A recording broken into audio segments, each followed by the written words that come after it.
Pope Leo XIV quietly did something that many Catholics never thought they would see again.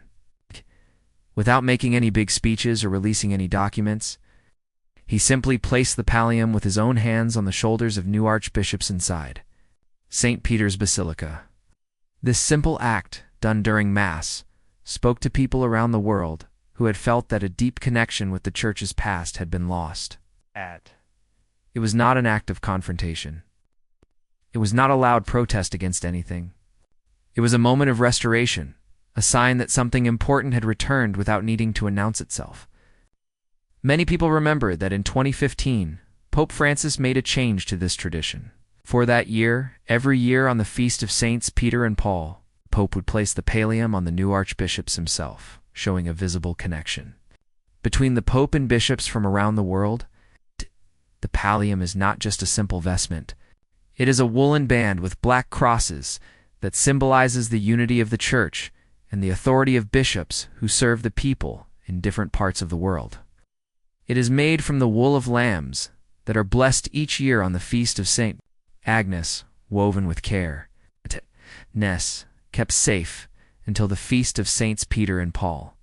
The act of receiving the pallium from the hands of the Pope was a sign that the local churches were connected with Rome in a deep and spiritual way. When Pope Francis decided that new archbishops would receive the pallium in their own diocese from papal representatives, he did so to encourage local bonds and pastoral closeness. The idea was to bring the focus to the local churches and highlight the connection between the bishop and the people he serves. While the intention was pastoral and meant to bring the Church closer to the faithful in each place, many felt that something important was lost in the process. The image of the Pope personally given the pallium was more than a ceremony. It was a sign that the local churches were united with Rome, and that the Pope was a father to bishops around the world. For many Catholics, the quiet removal of this gesture felt like a weakening of that visible unity. It was not about power, but about connection, tradition, and spiritual family. For the faithful who had been watching closely, today's simple act by Pope Leo XIV was clear. It was a moment that said, "You are not forgotten." It was a moment that said the center of the Church is still ready to embrace the peripheries, to strengthen the bonds that unite the Church, and to remind people that the Church is held together not only by structures and decisions, but also by symbols that have deep meaning. The pallium itself is a sign of the shepherd's duty, calling bishops to lead their people, to guide them with care, and to be willing to lay down their lives for their flocks if necessary. The act of receiving it directly from the Pope is a sign of that shared mission and responsibility. It is a quiet but powerful sign that the Church is one family, united in faith, and rooted in the tradition passed down through centuries. Pope Leo XIV's decision to restore this gesture was not loud. It did not come with a statement or explanation, but it did not need one. For many Catholics who have felt that the traditions they love have been slowly pushed aside, this moment was a breath of hope. It was a sign that tradition is not about looking back and longing, but about carrying forward what is true, beautiful, and good. It was a sign that traditions in the Church are not dead customs, but living expressions of faith that carry meaning for today and tomorrow. Many Catholics, including families, young people, priests, seminarians, and religious, have felt a quiet pain as certain traditions and forms of worship have been restricted or made more difficult to access in recent years. They have not caused division or rebellion, but they have felt invisible, carrying in their hearts a love for the traditions that have shaped saints and faithful for generations. They've remained loyal, often in silence, praying and hoping that what they love would not be lost forever. Today, when Pope Leo placed the pallium himself, it was a message to these faithful souls. It told them that they are seen, that their love for the Church's traditions is not ignored, and that the Church has not forgotten the beauty of its past. It was not a promise that everything will change overnight, but it was a sign that restoration can begin quietly, through small gestures that carry great meaning. This is not the first time Pope Leo XIV has shown respect for tradition in his quiet way. From the beginning of his pontificate, he has shown signs of openness to the Church's traditions. Using simple and dignified vestments and meeting with communities who are devoted to the ancient liturgy, His approach has not been about division, but about gentle reconciliation, allowing what is good and true to remain alive within the Church. For many who have been waiting and watching, today's gesture feels like a small light in the darkness, a quiet reminder that not all is lost.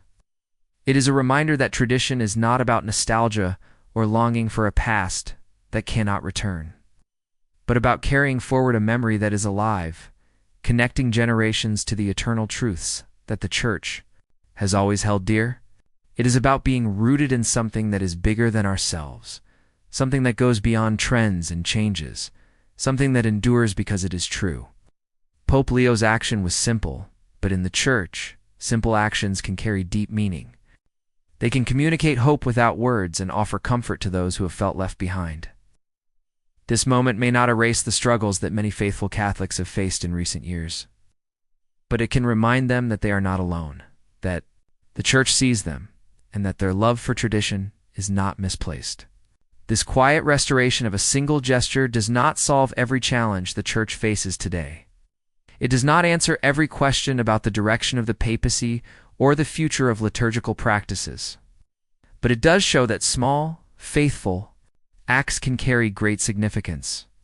It shows that the Church can begin to heal wounds, not through loud declarations, but through quiet faithfulness.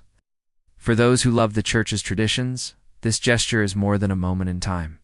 It is a sign that what is holy never truly disappears. It may wait in silence, but it remains ready to return when the time is right.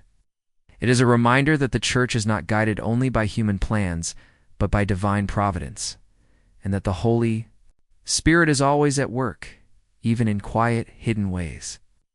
Many faithful Catholics have carried in their hearts the beauty of the Church's traditions. Even when it seemed that these traditions were being forgotten, they have remained patient, holding on to hope, believing that what is good and true will not be lost forever. Today, Pope Leo's gesture was a sign that their patience has not been in vain, and that even small acts can carry a message of love, hope, and unity. This moment reminds us that the Church's strength is not in power or influence, but in faithfulness to the truths and traditions that have guided generations of believers.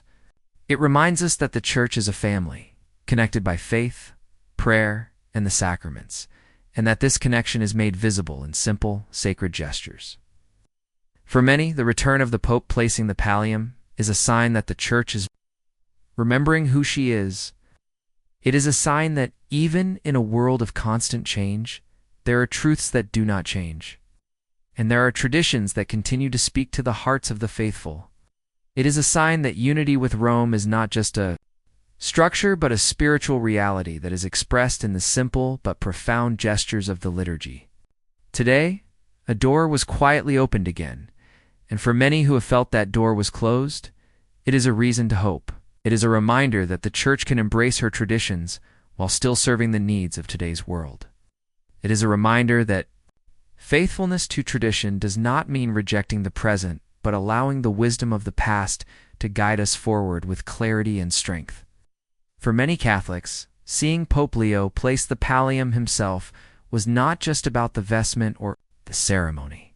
It was about being seen, being acknowledged, being reminded that the Church's traditions are not obstacles to faith, but pathways to deeper communion with God. It was a moment that said the Church can move forward without forgetting where she came from, and that moving forward does not mean leaving behind what is holy and true. This moment was not about winning or losing, not about politics or power, but about the quiet, faithful witness to what matters most in the Church. It was about the beauty of the liturgy, the meaning of sacred gestures, and the hope that comes from seeing these gestures return, even in small ways. For the young families who teach their children to love the faith, for the seminarians who feel called to serve with reverence, for the priests who celebrate the liturgy with care, and for the faithful who have long felt forgotten, this moment is a reminder that their love for the Church's traditions is not wasted. It is a sign that they are part of the Church's living memory, and that this memory is alive and waiting to be renewed. Tradition in the Church is not about staying stuck in the past, but about carrying forward the truth that has been handed down to us, so that we can pass it on to those who come after us. It is about holding on to what is holy, so that we can share it with